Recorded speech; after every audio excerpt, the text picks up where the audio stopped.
경기도민 여러분께 인사 말씀 부탁드립니다.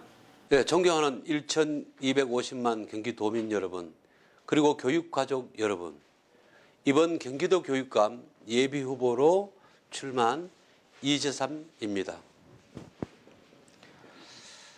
저는 18년간 현장 교사 출신으로서, 그리고 지난 12년간 경기도 교육위원으로서 경험을 바탕으로 이번 경기도 교육감에 출마했습니다.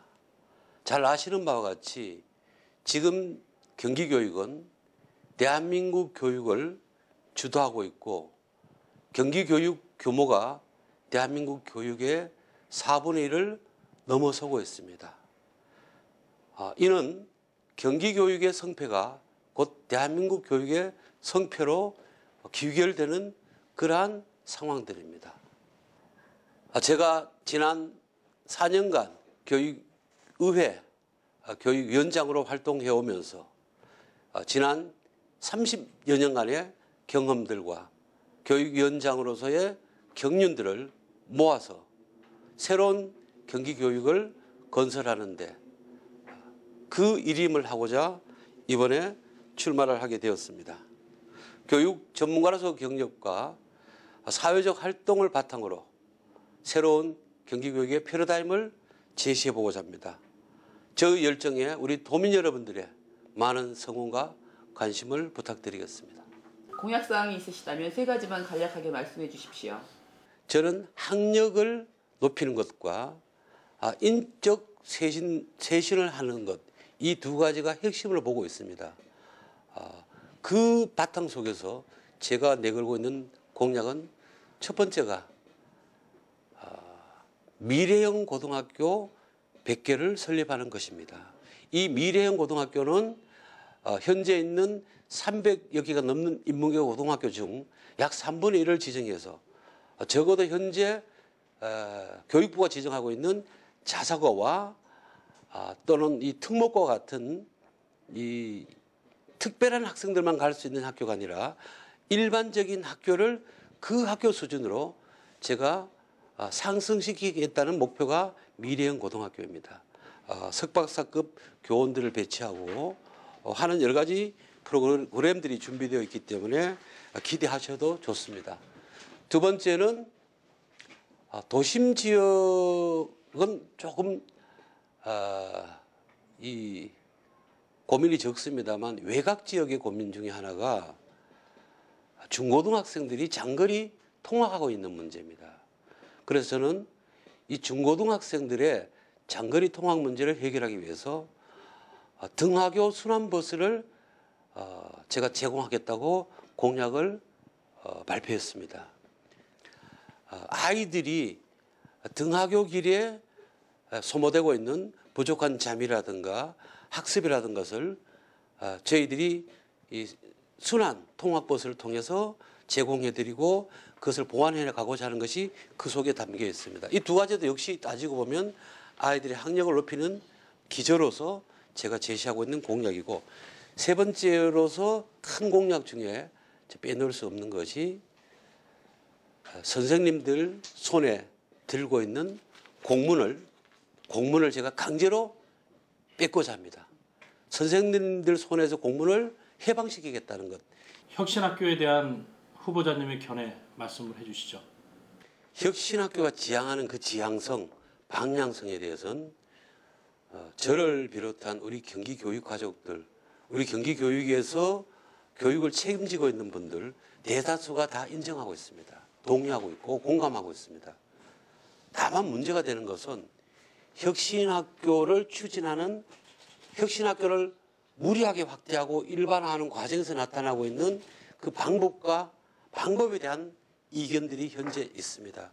그래서 저는 간단히 말씀드려서 혁신학교가 가고자 하는 방향에 대해서는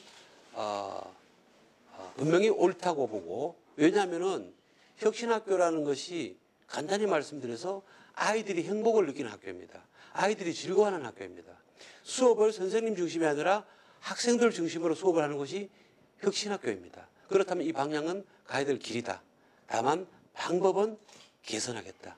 지금 선생님들이나 특히 교장 선생님들께서 혁신학교 방법에 대해서 상당 부분 이견과 다른 생각을 가지고 있는 것이 사실입니다.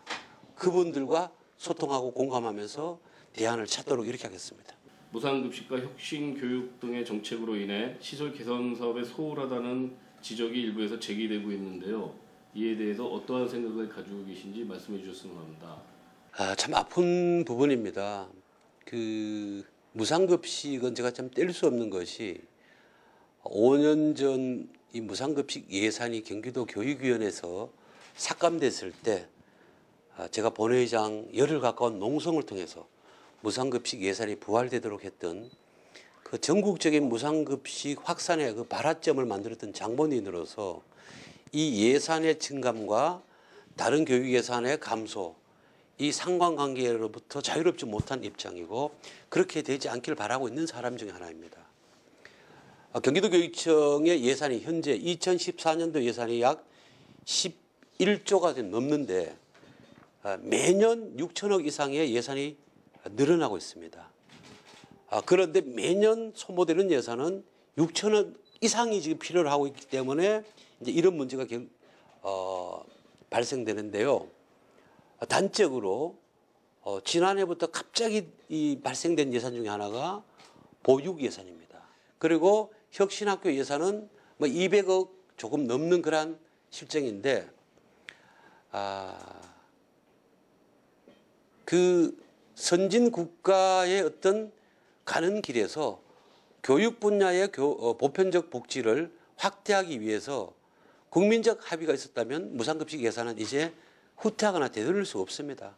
이것은 인정하고 다른 부분에 대한 예산을 더 확대하고 확충하는 고민을 해야지 무상급식 예산이 들어가서 예를 들어 시설 개선 예산이 부족하다면 이걸 빼서 이걸 돌린다면 보편적 복지나 교육 복지가 다시 후퇴하는 구조로 가기 때문에 그런 고민들은 이제는 해서는 안 된다고 보고 궁극적으로는 경기도 교육청의 총액을 국가로부터 얼마나 늘릴까 이에 대한 고민이 필요할 것으로 보고 그래서 지금 저는 뭐 내국세의 20% 수준의 교육 예산을 내국세의 25%까지 늘리자는 많은 후보들의 주장에 대해서 저도 함께하고 있고 앞으로 이 운동을 펼쳐지면서 저는 교육 재정이 궁극적으로 필요한 만큼 확충되면은 이 문제는 자연스럽게 같이 해소될 것으로 그렇게 보고 있습니다.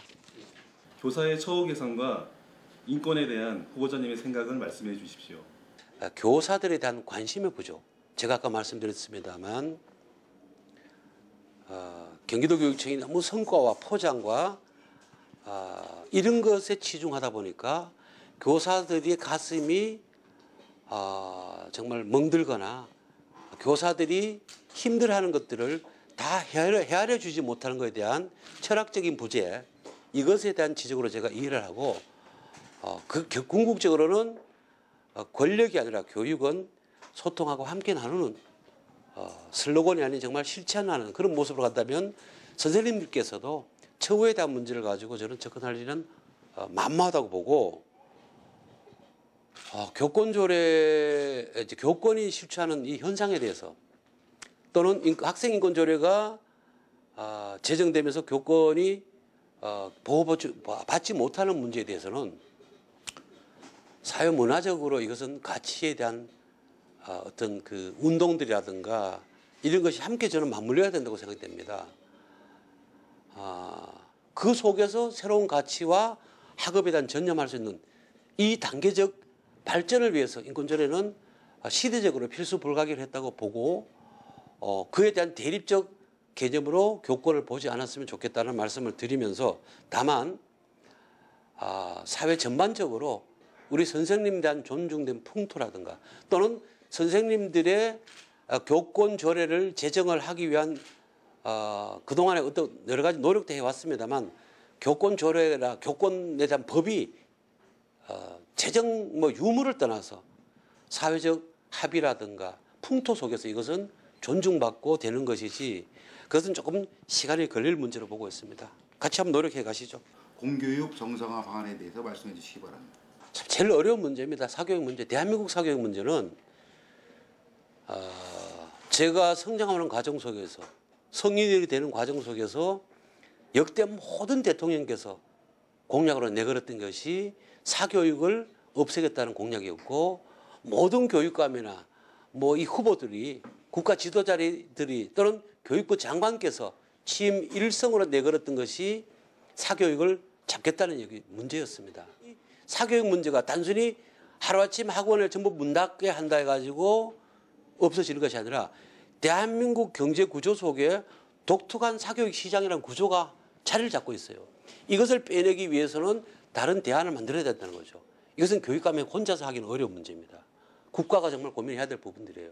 다만 그 사교육의 광풍이나 사교육의 확산을 막도록 하는 것은 교육 지도자가 해야 될 몫으로 보고 제가 그래서 내건 것이 3금입니다. 선생님들 손에서 공문을 강제로 뺏겠다고 했던 것처럼 너 다 알지? 학원에서 배웠지? 학원 좀 보내세요. 이 얘기들이 학교에서 나오지 않도록 하는 것. 이것은 사교육을 조장하는 또 하나의 축입니다. 이 것들이 우리도 몰래, 선생님들도 몰래 학교에도 만연되고 있다는 거죠. 이러한 것들이 좀 없어지면서 그리고 공교육이 또 학부모님들이 뭐 이 대한민국만이 가지고 있는 독특한 교육열 이것을 참 어느 한순간 이것이 멈춰버리게 할 수는 없을 것으로 보고 서서히 시대 속에서 이것이 저는 이제 줄어들 것으로 보는데 다만 그것이 오래 걸리기 때문에 걱정이 되는 것이고 사교육에 지출되는 비용이 교육부의 연간 예산을 능가하고 있다는 것이 사실 국가적 문제이죠. 이것은 16개 시도 교육감 그리고 교육부 장관, 대통령 함께 이 문제에 대해서는 문제에 대한 인식을 공유하고 국가적 차원에서 한번 이것을 접근해 가야 될 문제가 아닌가 생각합니다. 방과 후 학교 활성화 방안은 무엇이라고 생각하십니까?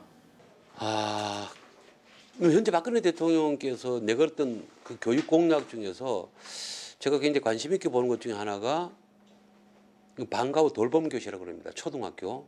금년도에는 1, 2학년 학생들 희망하는 아이들은 모두가 방과 후 돌봄 교실에 수용을 하겠다는 정책이고 내년도에는 3, 4학년, 다음에는 5, 6학년까지. 그래서 초등학교 단위에서 방과 후에 가정으로 돌아가지 않고 학교에서 계속 이 교육과 보육, 돌봄을 필요하는 아이들은 국가가 책임지겠다는 것을 공약으로 제시했고 그렇게 실천하고 있습니다.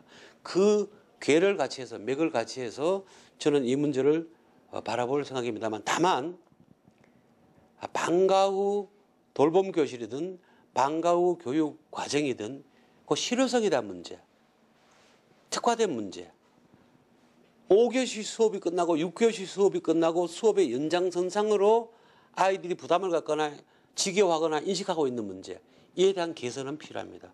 이것은 제가 세밀하게 좀 정책을 살펴가지고 추후에 보완책을 제시하도록 이렇게 하겠습니다. 네. 그리고 도민 여러분께 당부하시고 싶은 말씀 해주시기 바랍니다.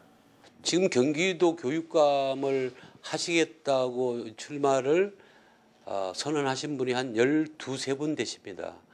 그리고 소위 말하는 범민주 진보 진영에 4분이 계시고 보수 진영에 한 8분이 계시고 또 중립 지역에도 한두 분이 계십니다. 이 민주 진영의 4분이 뜻을 모아서 그중에 한 분만 대표 선수를 뽑아서 단일화를 해서 단일 후보를 내겠다는 그 과정 속에 저희가 지금 와 있습니다. 그리고 이것은 4월 20일 날 투표를 통해서 한 명의 단일 후보가 선정되는 그러한 시간을 지금 예비하고 있습니다만 저는 이 모든 분보다가 제가 그 모든 경륜과 경험을 토대로 잘할 수 있다고 확신하기에 또 제가 이 시대에 필요하다고 제가 믿기에 이번에 출마를 하게 되었습니다. 1250만 우리 도민 여러분과 경기교육가족 여러분께서 많이 관심 가져주시고 성원해 주시고 제가 교육감이 된다면 경기교육의 새로운 변화와 질적 도약을 반드시 만들어서 기대에 부응하도록 하겠습니다. 고맙습니다.